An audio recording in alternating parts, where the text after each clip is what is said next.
In this video, I'll show you May 31st, 2023, civil rights YouTuber Jeff Gray was standing in front of Ocean Springs City Hall in Ocean Springs, Mississippi, holding a sign that read, "God bless the homeless vets."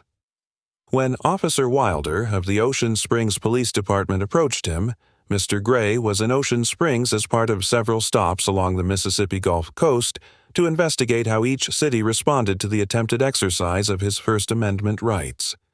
The interaction that followed was shared on his YouTube channel. What is up? God bless her woman today.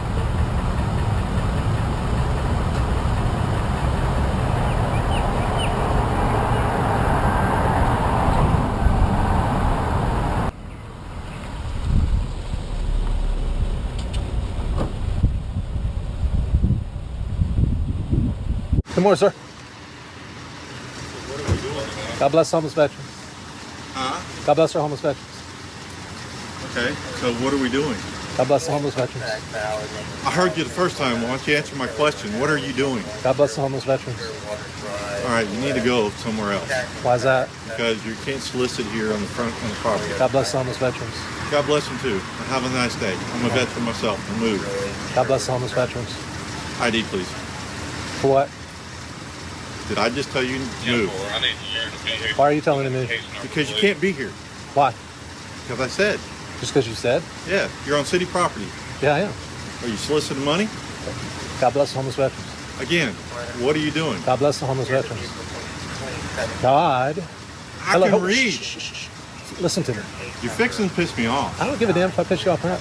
Really? God, is pissing you off have any kind of relevance on whether what I'm doing? Yeah, you can't be here. Chill it out. No, I'm not telling you. De-escalate and calm down. No, I already Back told off you a what you little. need to do. Back off a little before you make a big mistake. Big mistake, really? Yeah. No. Let me You're show making a mistake. You're sir. asking me what I'm doing. I've Yep. told you how many times. You didn't tell me. God bless I can read. the homeless veterans. Now, do you understand what I'm doing? Oh, you want to play that game, really? I am standing No, I on a don't know public what you're doing. sidewalk. You didn't tell In me front what of you're City doing. Hall. You keep telling me what's on your sign. You God didn't tell me what you're doing. bless the homeless veterans. What do you not get about that?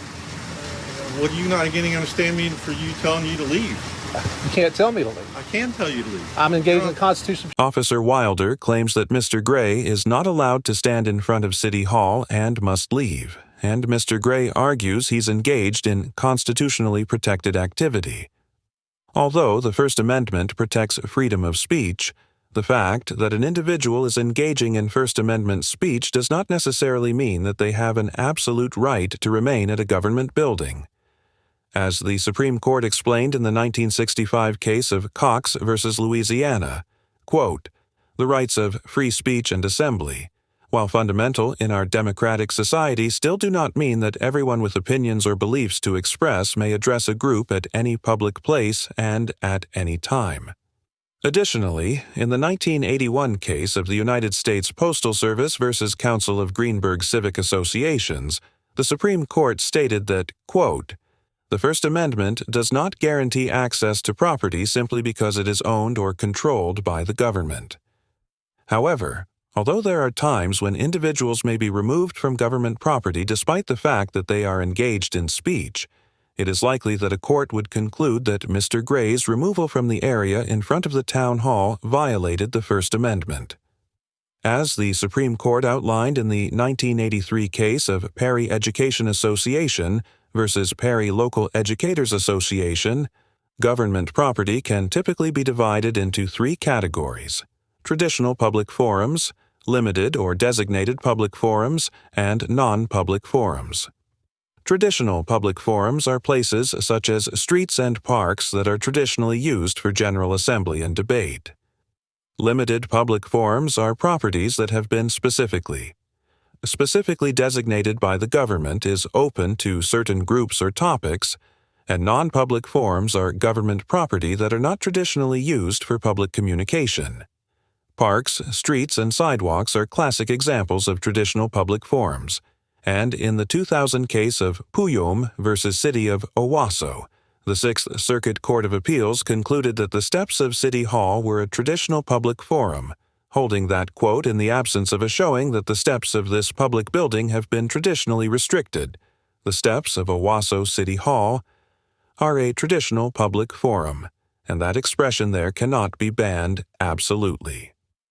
As the Supreme Court summarized in the Perry case, quote, in places which by long tradition or by government fiat have been devoted to assembly and debate, the rights of the state to limit expressive activity are sharply circumscribed.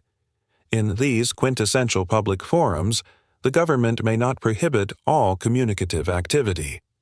Additionally, the court explained that, quote, for the state to enforce a content-based exclusion, it must show that it is necessary to serve a compelling state interest, and that it is narrowly drawn to achieve that end, and that, now quoting again, the state may also enforce regulations of the time, place, and manner of expression which are content-neutral, are narrowly tailored to serve a significant government interest, and leave open ample alternative channels of communication.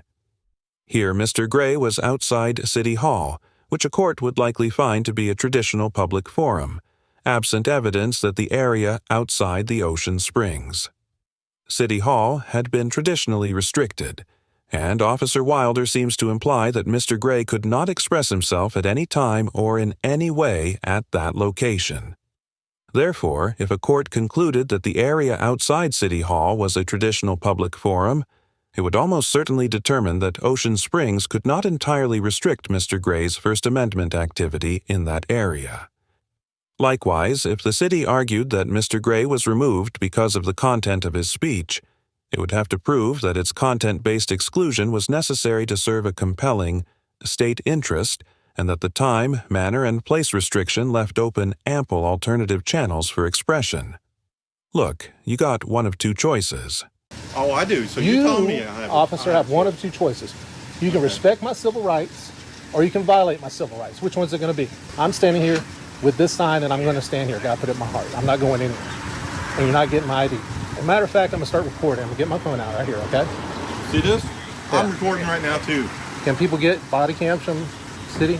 So All right. you're recording, too, right? Yeah. Okay. All right, so I'm what's it glad going to you're be? recording as well. You've got one of two choices. So you're telling me what I have to do. You've got one of two choices. Okay. You can respect my Well, let me constitutional go tell you rights. this. Uh-huh. I'm going to go tell the mayor, and when the mayor comes out here to tell you to leave and you refuse, then I'm going to arrest you.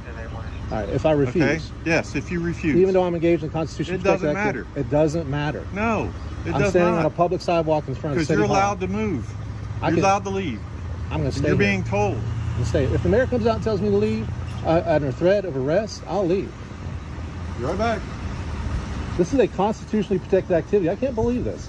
All right, well, I just got off the phone Yes, sir. making a phone call. And Yes, the sir. thing is, you're actually on government property. Right, I'm on Okay. City Hall property. Yes, we have the right, the city hall, and me as being part of the city, can ask you to leave the property.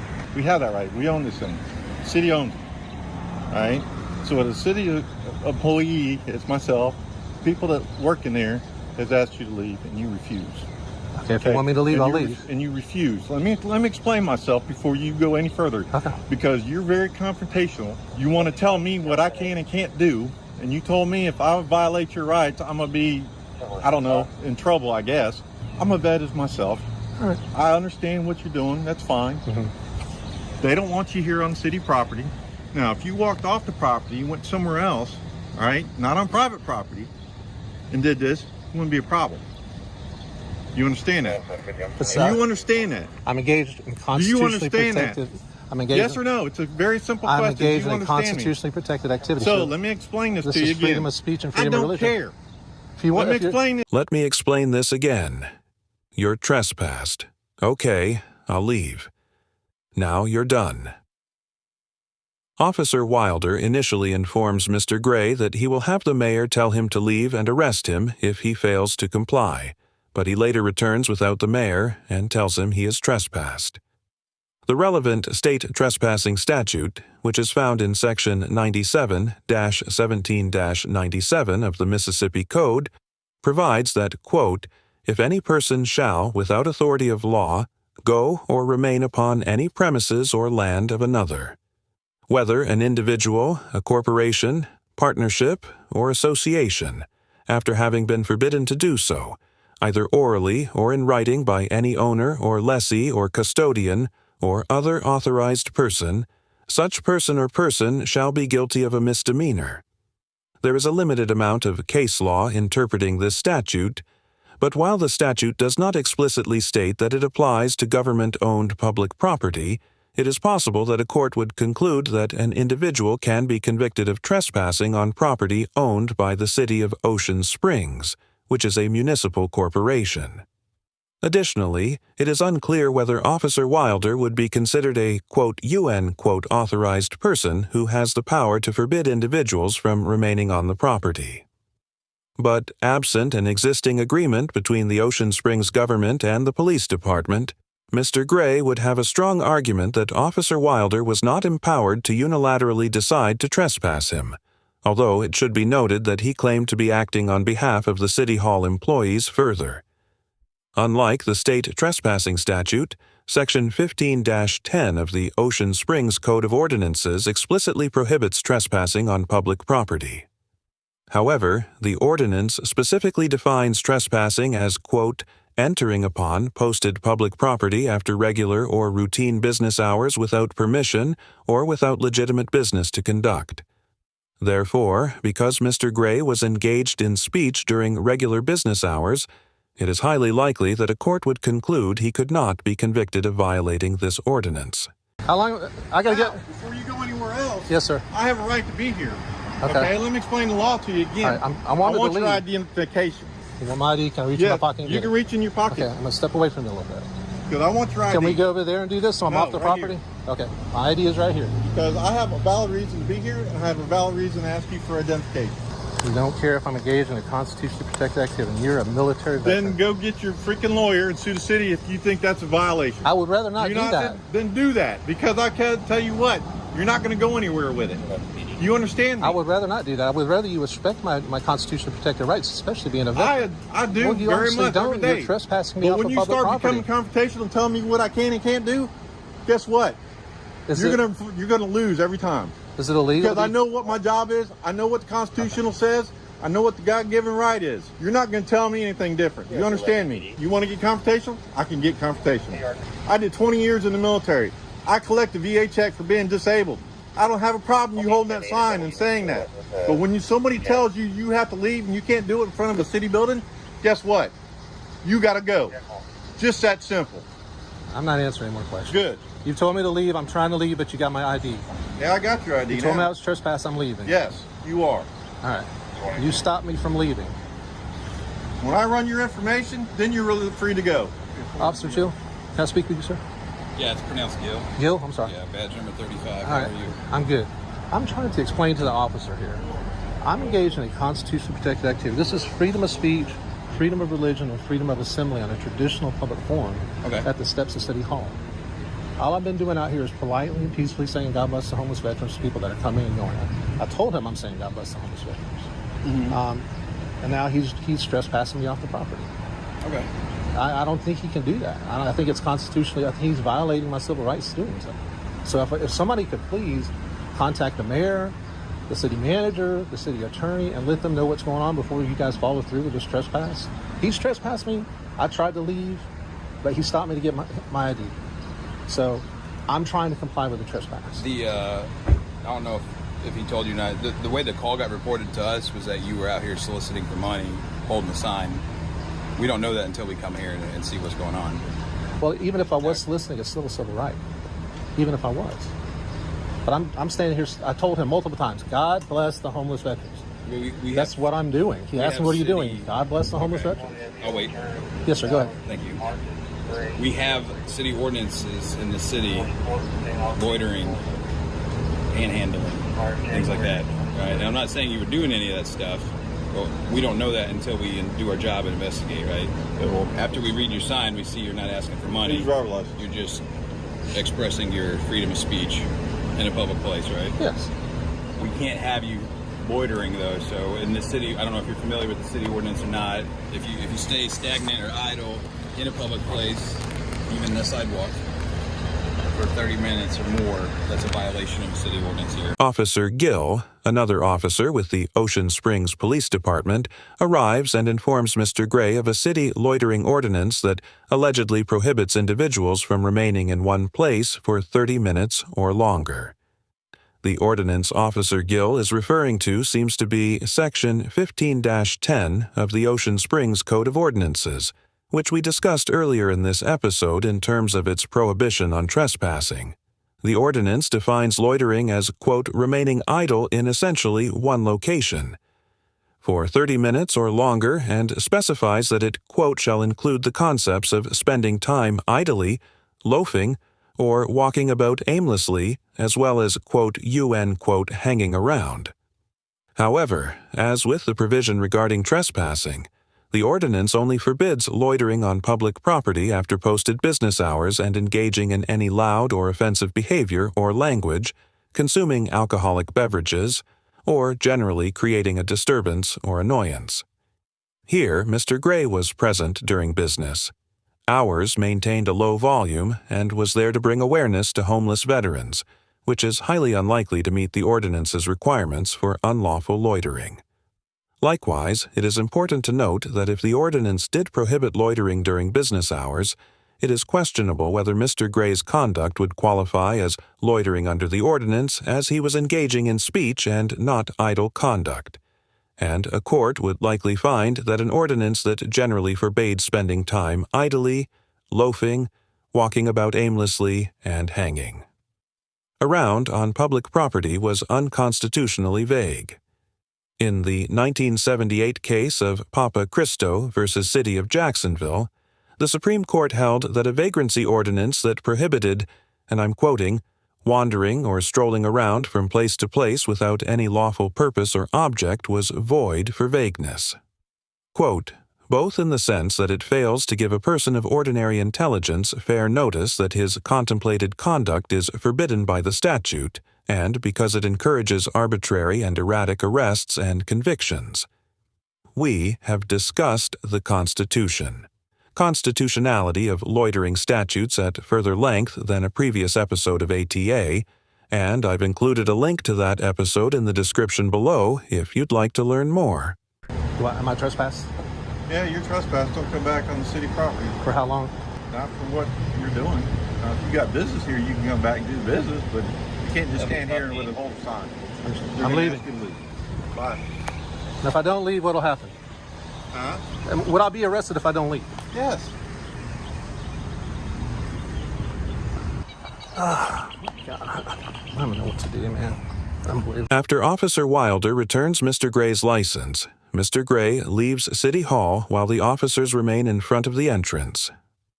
During his tour of the Mississippi Gulf Coast, Mr. Gray also stopped in other parts of South Mississippi, including Waveland, Gosher, Gulfport, and Pascagoula, and had varying experiences in each city. In an article by a local news station, Mr. Gray reported that his experience in Waveland was similar to his interaction with officers in Ocean Springs, and Sergeant Joffrey Ahn of the Cleveland Police Department informed him that he would, and I'm quoting, go to jail, no questions asked, regardless of whether he was engaged in a constitutionally protected activity. However, Mr. Gray stated that his experiences in other cities differed and described his interactions in Gulfport, Pascagoula, and Gosher as positive. In Gosher, Mr. Gray spoke with the mayor, who stated in the same article that Mr. Gray was very civil, and Gosher Police Chief David Bever responded that Mr. Gray did not do anything that would warrant an interaction with officers, and that the First Amendment protected his activities. Chief Dunstan of the Ocean Springs Police reported that the department is performing an internal review and that they are, quote, certainly going to remedy any problems that they found with the officers' actions. It is unknown whether Mr. Gray plans to file a lawsuit based on any of his interactions, but some of his previous encounters with law enforcement have resulted in civil rights lawsuits. Overall, the Ocean Springs officers get an F for trespassing Mr. Gray from public property. For simply engaging in First Amendment protected speech, disregarding and dismissing Mr. Gray's constitutional rights, and demonstrating a startling lack of knowledge regarding the Constitution and even Ocean Springs ordinances. In particular, Officer Wilder maintained an aggressive and confrontational demeanor throughout the encounter and openly admitted that he did not care that Mr. Gray was engaged in protected speech. Although it seems that Officer Wilder may have been acting on instructions from a City Hall employee as a police officer. He should have been aware that the First Amendment prohibited the city from trespassing Mr. Gray for engaging in protected activity. Additionally, while Officer Gill was far less hostile than Officer Wilder, he attempted to justify Mr. Gray's removal from the property by misrepresenting the prohibitions against loitering in the City Code of Ordinances. And his interpretation of the loitering ordinances banning individuals from remaining in one place for 30 minutes in all situations was not only inaccurate, it was likely unconstitutional. Mr. Gray gets an A+ for maintaining a calm and professional demeanor throughout the encounter, respectfully but sternly challenging the officer's arguments and actions, and attempting to have constructive conversations with both Officer Wilder and Officer Gill. At no point did Mr. Gray violate the law, and he made sure to promptly comply with the trespass order after verbally challenging its constitutionality. We have covered Mr. Gray's interaction several times here on ATA. Thank you very much for watching the video. Subscribe our channel for next video.